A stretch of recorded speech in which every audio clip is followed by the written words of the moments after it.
ونصلي ونسلم على رسوله الكريم اما بعد فاعوذ بالله من الشيطان الرجيم بسم الله الرحمن الرحيم ألم تر أن الله يزجي سحابا ثم يؤلف بينه ثم يجعله ركاما فترى الودق يخرج من خلاله وينزل من السماء من جبال فيها من برد فيصيب به من يشاء ويصرفه عن من يشاء يكاد سنا برقه يذهب بالأبصار۔ کیا تم نے نہ دیکھا کہ اللہ نرمی کے ساتھ بادل کو چلاتا ہے، پھر انہیں آپس میں ملا دیتا ہے، پھر انہیں تہہ کر دیتا ہے، تو تم دیکھتے ہو کہ اس کے درمیان میں سے بارش نکلتی ہے اور وہ آسمان میں موجود برف کے پہاڑوں سے اولے اتارتا ہے، پھر جس پر چاہتا ہے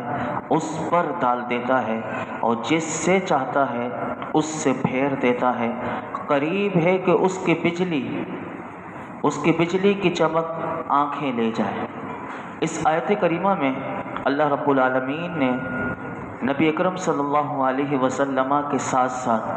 ہر عقل مند سے بھی اس آیت میں اللہ تعالیٰ کا خطاب ہے۔ فرمایا کہ کیونکہ جو ان چیزوں میں غور و فکر کرے گا، فرمایا کہ وہ جان لے گا، اور جو جاننے والے ہیں فرمایا ان کا علم اور یقین مزید بڑھ جائے گا کہ اللہ تبارک و تعالی قدرت والا اور حکمت والا ہے۔ تو آیت کا خلاصہ یہ ہوا کہ فرمایا کہ کیا تم نے نہ دیکھا محبوب کہ اللہ تبارک و تعالی جس سرزمین اور جس شہروں کی طرف چاہے فرمایا نرمی کے ساتھ بادل کو چلاتا ہے، پھر انہی بادل کو فرمایا آپس میں ملا دیتا ہے، اور جو بادل کے جدا جدا ٹکڑے ہوتے ہیں ان سب کو اللہ تعالیٰ ایک یکجا کر دیتا ہے، اور فرمایا پھر انہیں تہہ کر دیتا ہے، تو تم دیکھتے ہو کہ اس کے درمیان میں سے بارش نکلتی ہے، اور اللہ تبارک و تعالیٰ آسمان میں موجود برف کے پہاڑوں سے اولے اتارتا ہے، اور فرمایا پھر جس پر چاہتا ہے اس پر ڈال دیتا ہے، اور جس کے مال اور جان کو چاہتا ہے اسے ہلاک و تباہ و برباد کر دیتا ہے، اور جس سے اللہ چاہتا ہے ان اولوں سے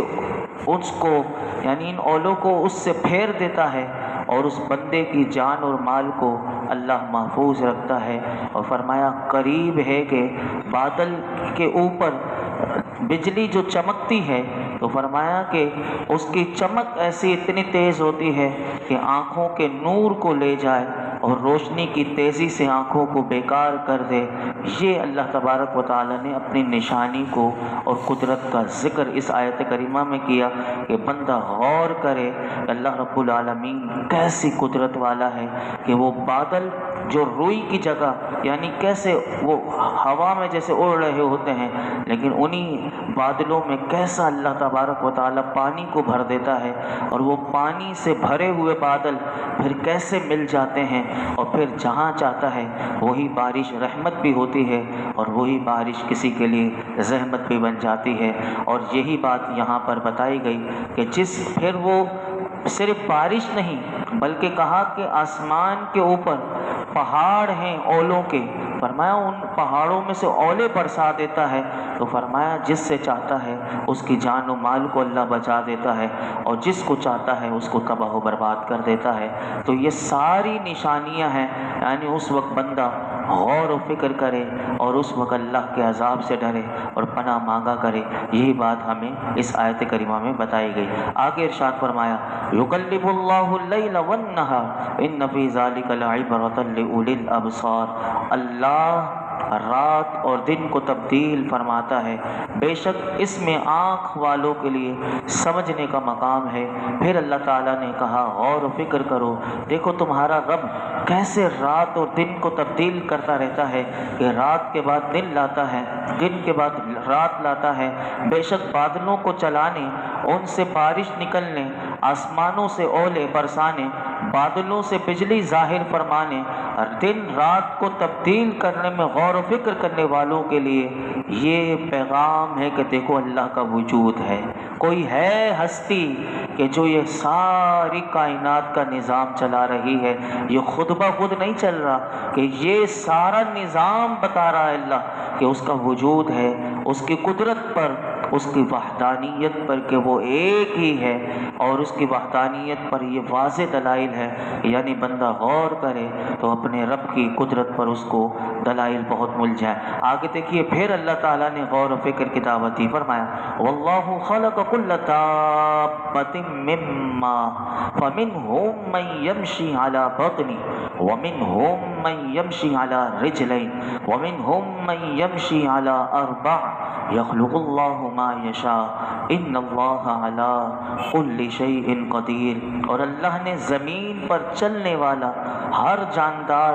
پانی سے بنایا، تو ان میں کوئی اپنے پیٹ کے بل چلتا ہے، اور ان میں کوئی 2 پاؤں پر چلتا ہے، اور ان میں کوئی 4 پاؤں پر چلتا ہے۔ اللہ جو چاہتا ہے پیدا فرماتا ہے، بے شک اللہ ہر شے پر قادر ہے۔ اس سے پہلے والی آیات میں اگر آپ دیکھیں تو اللہ نے آسمانوں و زمین کے احوال اور آسمانی آثار سے اللہ نے اپنی قدرت کو واضح کیا اور اپنی وحدانیت کے دلائل دیے۔ اب یہاں سے جو آیت ہے، یہاں سے اللہ نے جانداروں کے احوال کے بارے میں وہ اپنی قدرت اور وحدانیت پر استدلال اس آیت میں فرمایا۔ اس کا خلاصہ یہ ہے کہ اللہ تعالیٰ نے ارشاد فرمایا کہ تمام جانداروں کی جتنی اجناس ہیں، فرمایا تمام اجناس کو اللہ نے پانی کی جنس سے پیدا کیا۔ پانی تمام جانداروں کی اصل ہے، اور اپنی اصل میں متحد ہونے کے باوجود دیکھو کہ اصل ایک ہی پانی، لیکن دیکھو تمہارے رب کی قدرت میں غور تو کرو۔ فرمایا کہ ان سب جانداروں میں اگر تم غور کرو گے تو ایک دوسرے سے دوسرے کا حال مختلف تمہیں نظر آئے گا، اور فرمایا یہ کائنات کو تخلیق فرمانے والے کے علم و حکمت اور اس کے قدرت کے کمال پر ایک روشن دلیل تمہارے پاس ہے کہ اس نے ایک پانی جیسی چیز سے عجیب و غریب مخلوق دنیا میں اتنی پیدا کر دی۔ فرمایا ان جانداروں میں سے کوئی تو وہ ہے کہ جو اپنے پیٹ کے بل چلتا ہے۔ کون؟ جیسے سانپ ہے، مچھلی ہے، اور بہت سے ایسے کیڑے ہیں کہ جو اپنے پیٹ کے بل چلتے ہیں، یعنی ان کے پاؤں نہیں، وہ چلیں گے تو وہ پیٹ سے چلیں گے، ان کا اللہ نے جسم میں ایسا ہی بنایا، لیکن اصل کیا؟ پانی۔ کہا دیکھو ان میں سے کوئی وہ ہے کہ جو 2 پاؤں پر چلتا ہے، جیسے آدمی ہو گئے، ہم جیسے آدمی، اور اسی طرح فرمایا پرندوں کے بھی 2 پاؤں اللہ نے بنایا، اور فرمایا ان میں سے کوئی وہ ہے کہ جو 4 پاؤں پر چلتا ہے، جیسے چوپائے، درندے، ان کو دیکھیں آپ نے، یہ سب اللہ کی قدرت ہے، ان سب کی اصل ایک پانی ہے۔ انسان بھی پانی سے بنا، جاندار بھی پانی سے بنا، لیکن اللہ نے کیا مخلوق بنائی، اور ان تمام مخلوق میں اللہ نے انسان کو کتنا اشرف المخلوقات بنایا کہ وہ سارے جانور منہ جھکا کر کھاتے پیتے ہیں، لیکن اللہ نے انسان کو جو بنایا 2 پاؤں پر، لیکن اسے کتنی عزت و عظمت سے نوازا کہ انسان اپنی وجود میں غور کرے تو اسے پتہ چل جائے کہ میرے رب نے مجھے کیا کچھ نہیں عطا کیا۔ تو یہی بات اللہ تعالیٰ اس آیت میں فرماتا ہے، یخلق اللہ ما یشاء ان اللہ علی کل شیء قدیر۔ اللہ جو چاہتا ہے اور جیسے چاہتا ہے پیدا فرماتا ہے۔ یاد رکھو کہ بے شک اللہ ہر شے پر قادر ہے، تو اس کے لیے کچھ بھی تو مشکل نہیں، تو انسان اپنے رب پر بھروسہ کرے۔ اور اگر آپ نے اللہ کی عجیب و غریب کتنی مخلوقات ہیں، اگر اس کے بارے میں تفصیلی معلومات اگر کوئی چاہتا ہے کہ میں پڑھوں کہ اللہ نے کیسی کیسی مخلوق بنائی، تو ایک کتاب بڑی خوبصورت ہے، حیات الحیوان، یہ کتاب مارکیٹ میں موجود ہے، آپ اس کتاب کو لیں، آپ کو اتنی اللہ کی عجیب و غریب مخلوق جو دنیا میں اس نے پیدا کی ہے اس کے بارے میں، یہ حیات الحیوان میں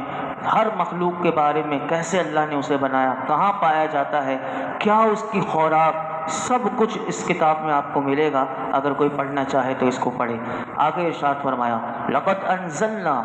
آیات مبینات واللہ یہدی من یشاء الی صراط مستقیم، اور بے شک ہم نے صاف بیان کرنے والی آیتیں نازل فرمائی، اور اللہ جسے چاہتا ہے سیدھی راہ کی طرف ہدایت دیتا ہے۔ یہ ساری باتیں، ساری قدرت کو بیان کرنے کے بعد اب اللہ نے کیا فرمایا کہ بے شک ہم نے صاف قرآن میں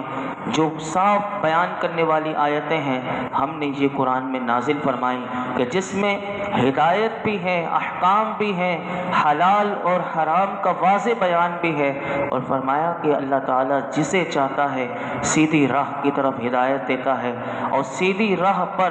جس پر چلنے سے اللہ کی رضا اور آخرت کی نعمت میسر ہو وہ دین اسلام ہے۔ یہ سب سے بہترین دین ہے کہ جو اللہ نے ہمیں دیا ہے، یہ اسی دین اسلام میں اللہ کی رضا ہے، اور اسی میں آخرت کی نعمت ہے، اور اسی میں انسان کے لیے کامیابی ہے۔ اب یاد رکھیے گا، اب جو آیات شروع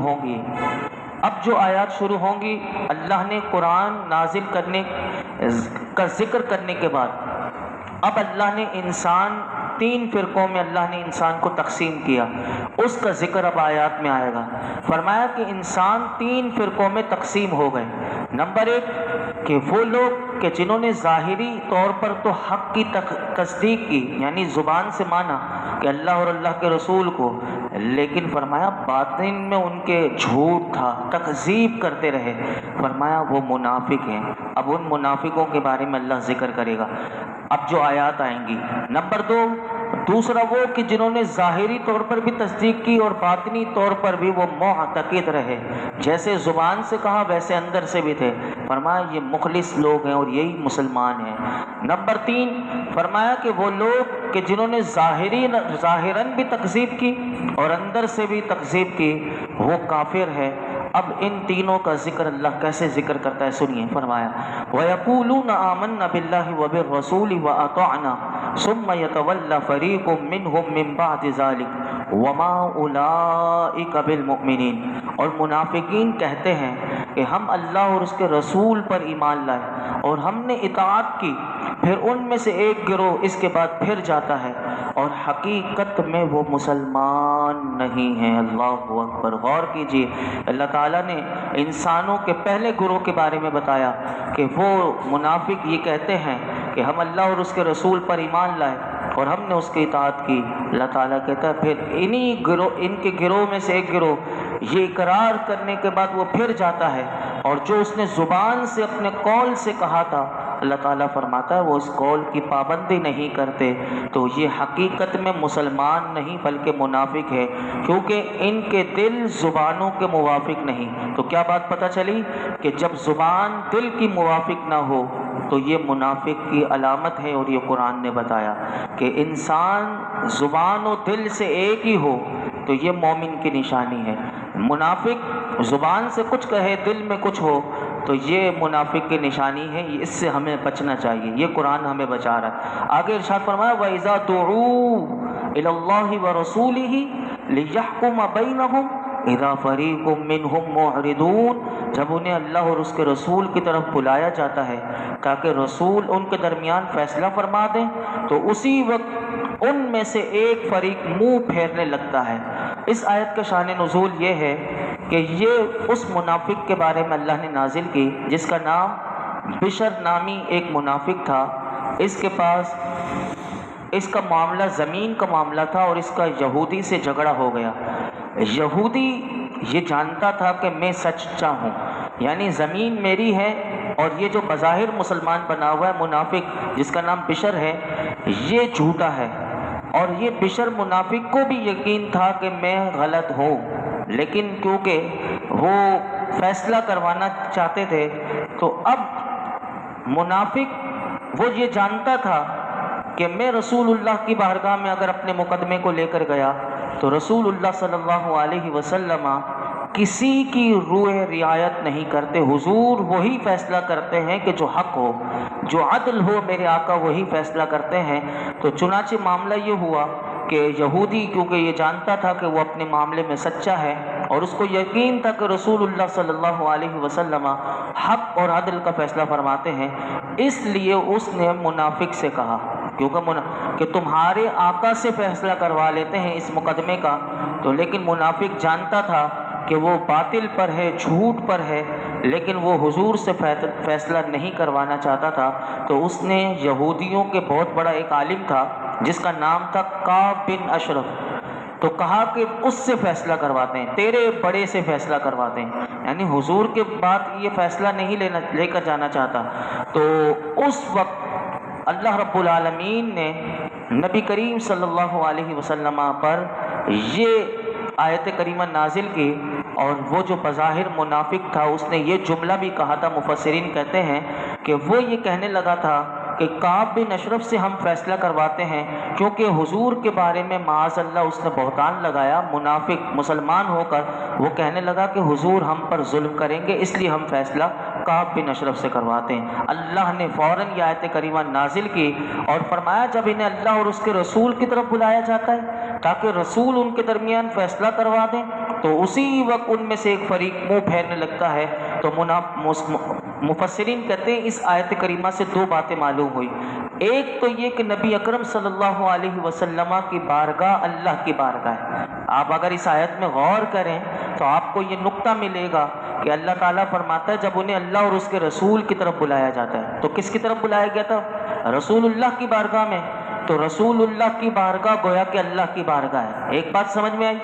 دوسری یہ کہ حضور کی بارگاہ میں اگر حاضری دی جائے تو یہ گویا کہ اللہ کے حضور میں حاضری ہے۔ اور اسی طرح فرمایا کیونکہ ان لوگوں کو حضور پر نور صلی اللہ علیہ وسلم کی طرف بلایا گیا تھا، تو اللہ تعالیٰ نے یہی قرآن میں ارشاد فرمایا کہ اللہ اور اس کے رسول کی طرف بلایا گیا۔ ایک بات یہ پتہ چلی۔ دوسری بات اس آیت سے یہ پتہ چلی کہ نبی اکرم صلی اللہ علیہ وسلم کا حکم یہ اللہ کا ہی حکم ہے کہ جس کے خلاف اپیل ناممکن ہے، اور نبی اکرم صلی اللہ علیہ وسلم کے حکم سے منہ موڑنا یہ اللہ کے حکم سے منہ موڑنا ہے۔ ایک آیت میں بیان کر کے، کیونکہ ہمارا وقت مکمل ہو گیا، بس یہ آیت کا آپ کو جواب مل جائے گا۔ اب اللہ تعالیٰ ان لوگوں کے بارے میں کہتا ہے وَإِن يَكُن لَهُمُ الْحَقُّ يَأْتُوا إِلَيْهِ مُذْعِنِينَ، اور اگر فیصلہ ان کے لیے ہو جائے تو اس کی طرف خوشی خوشی جلدی سے آ جاتے ہیں۔ اللہ تعالیٰ نے ایک منافقوں کا قیامت تک آنے والے ایسے منافق آپ ان میں یہ نشانی دیکھیں گے، اور اللہ نے اس کا تجربہ بھی یہ پہلے قرآن میں نازل کر دیا اس دور کے، لیکن آج کے بھی اگر منافق ہوں آپ میں یہ بات ان میں یہ نظر آئے گی۔ اللہ تعالیٰ فرماتا ہے کہ انہیں یقین کامل اگر ہو کہ رسول اللہ صلی اللہ علیہ وسلم کا فیصلہ سراسر حق اور عدل و انصاف پر مبنی ہوتا ہے، اس لیے ان میں سے جو سچا ہوتا تو وہ خواہش کرتا کہ حضور اس کا فیصلہ فرمائے، اور جو حق پر نہ ہوتا وہ جانتا تھا کہ رسول اللہ کی سچی عدالت میں اپنی ناجائز مراد کو وہ پا نہیں سکتا، اس لیے وہ حضور کے فیصلے سے ڈرتا تھا اور گھبراتا تھا۔ آج بھی منافقین وہ جب شریعت کی بات آئے تو وہ ایسے ہی ڈرتے اور گھبراتے ہوئے نظر آتے ہیں کہ شریعت کے مطابق اور قرآن اور اس شریعت اور حضور کے لائے ہوئے دین کے مطابق اگر فیصلہ ہو تو وہ نہیں مانتے، کیونکہ اگر وہ غلط ہوں اور وہ حق سے نہ منہ موڑا ہوا ہو اور باطل پر ہوں تو وہ کبھی بھی فیصلہ کروانے کے لیے وہ اسلام کی عدالت میں نہیں آئیں گے، وہ پھر اپنے آقاؤں کے پاس ہی جائیں گے کہ جن کو وہ خرید سکتے ہیں۔ آج بھی ہم دیکھتے ہیں کہ بکاؤ مال وہ آج اتنے ہیں کہ وہ ججز وہ ایسے خرید لیے جاتے ہیں کہ گھنٹوں میں، یعنی ان کے منہ بھر دیے جاتے ہیں بریف کیس سے، تو وہ جو چاہے فیصلہ دے دیتے ہیں، وہ نہیں دیکھتے کہ کیا عدل ہے، کیا انصاف ہے۔ یہ قرآن ہمیں بار بار بتاتا ہے۔ اللہ رب العالمین ہم سب کو اسلام پر زندگی عطا فرمائے اور دین کی سمجھ عطا فرمائے، اور ہمارے اس ملک پاکستان میں اللہ رب العالمین نظام مصطفیٰ صلی اللہ علیہ وسلم کا نفاذ فرمائے۔ الحمدللہ رب العالمین، والصلاة والسلام علی سید الانبیاء والمرسلین وعلی آلہ واصحابہ اجمعین۔ یا اللہ پاک جو کچھ ہم نے سنایا اس میں کوئی غلطی کوتاہی ہو معاف فرما دے، یا اللہ اپنی بارگاہ میں قبول فرما لے۔ یا اللہ جو منافقوں کی علامتیں ہم نے سنی اللہ اس سے ہمیں محفوظ فرما۔ ہر قسم کی منافقت اگر ہمارے اندر ہے تو دور فرما دے۔ اے اللہ ہمیں قول و فعل میں ایک کر دے، قول و فعل میں ایک کر دے۔ اللہ باعمل، بااخلاق، باحیا، با کردار بنا دے۔ ہمارے تمام صغیرہ کبیرہ گناہ معاف کر دے۔ اللہ ہماری بے حساب مغفرت فرما، ہمارے والدین کی، میرے آقا کی، تمام امت کی مغفرت فرما۔ دین و دنیا کی خیر، عافیت، بھلائیاں، سلامتیاں، عزت، نعمت، راحت، سکون عطا فرما۔ زوال نعمت سے بچا لے، احساس نعمت دے دے۔ ہمارے ملک پاکستان کی حفاظت فرما۔